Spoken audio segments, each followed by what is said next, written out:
Q factor season 9 জাতীয় কিরাত প্রতিযোগিতা 2025 অনুষ্ঠিত হয়েছে। রোববার ড্যাগেনহামের উম্মা ওয়েলফেয়ার ট্রাস্টে গ্লোবাল এইড ট্রাস্ট আয়োজিত মিডিয়া পার্টনার চ্যানেল এস-এর উদ্যোগে এই অনুষ্ঠানে সভাপতি হিসেবে উপস্থিত ছিলেন ট্রাস্টের প্রধান শায়েখ আব্দুল মান্নান।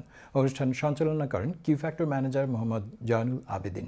অনুষ্ঠানে প্রধান অতিথি ছিলেন গ্লোবাল এইড ট্রাস্টের চেয়ারম্যান ও স্কটল্যান্ড ইউনিভার্সিটির assistant professor doctor Ashraf Mahmud.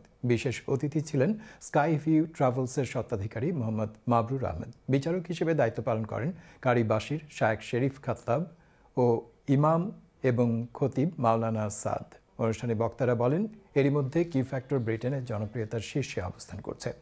সন্তানদের উৎসাহ উদ্দীপনায় কিউ ফ্যাক্টর এখন সাফল্যের শীর্ষে। কোরআনিক এই মুভমেন্ট প্রতিটি ঘরে ঘরে পৌঁছে যাক, এই প্রত্যাশা সবার। অনুষ্ঠানে 150-র বেশি প্রতিযোগীর সবাইকে সার্টিফিকেট প্রদান করা হয়েছে। দুটি গ্রুপে 3 জন করে মোট 6 জন প্রতিযোগী ইয়েস কার্ড পেয়ে কোয়ার্টার ফাইনালের জন্য নির্বাচিত হন।